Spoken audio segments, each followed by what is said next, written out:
बच्चों, अब हम करते हैं क्लास थर्ड की वर्कशीट 7 इंग्लिश की।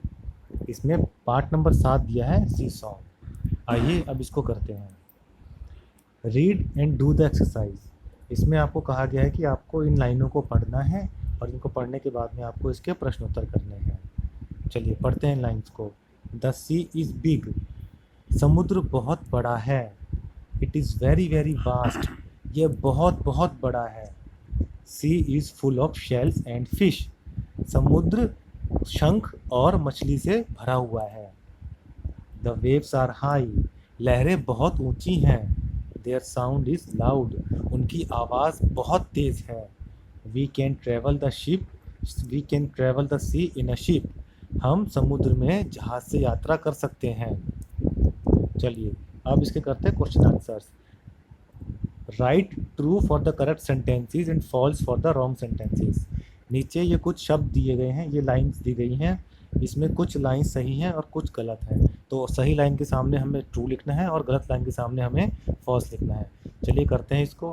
पहला लाइन है the sea is small and tiny. इसका मतलब हुआ समुद्र बहुत छोटा है। ये लाइन गलत है तो हमने करा फॉल्स। आइए सेकेंड लाइन पढ़ते हैं। We can travel the sea in अ बस। हम समुद्र में बस से यात्रा कर सकते हैं।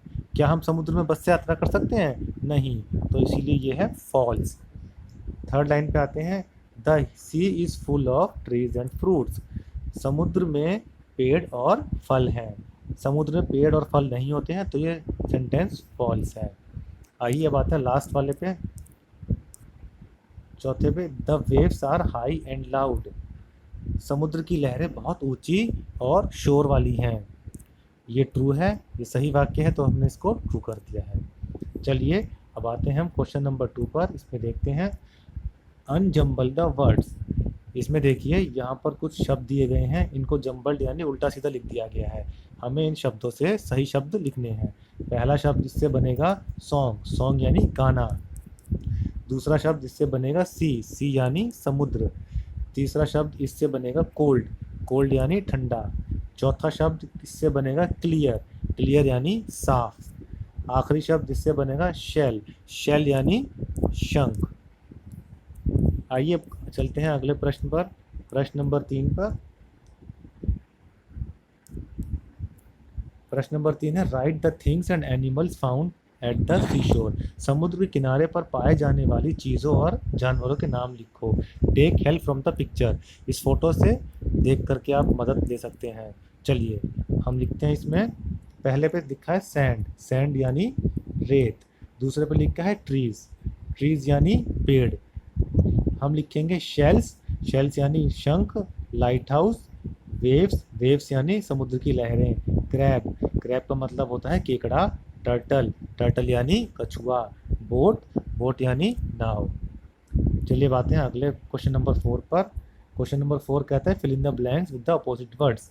देखिए क्वेश्चन नंबर 4 में यहाँ कुछ अपोजिट वर्ड्स दे रखे हैं और इनको हमें इनमें से ढूंढ करके लिखना है। चलिए करते हैं। पहला है लॉस्ट, लॉस्ट यानी खोना। इसका अपोजिट वर्ड होगा फाउंड, फाउंड यानी पाना। हॉट, हॉट यानी गर्म। कोल्ड, कोल्ड यानी ठंडा। आउटसाइड, बाहर। इनसाइड, अंदर। स्मॉल, छोटा। बिग, बड़ा। गेव, दिया। टुक, लिया। सॉफ्ट, मुलायम। हार्ड, कठोर। अब देखिए इसमें ने टंग ट्विस्टर दे रखा है। टंग ट्विस्टर का मतलब होता है कि ऐसे लाइनें जिनको बोलने में परेशानी होती है। आइए इसको पढ़ के देखते हैं। She sells sea shells by the sea shore. The sea shells she sells are sea shells. I am sure. So if she sells seashells by the seashore, then I am sure she sells seashore shells। तो बच्चों ये हमारी worksheet पूरी हो गई है। आप इस काम को कर सकते हैं।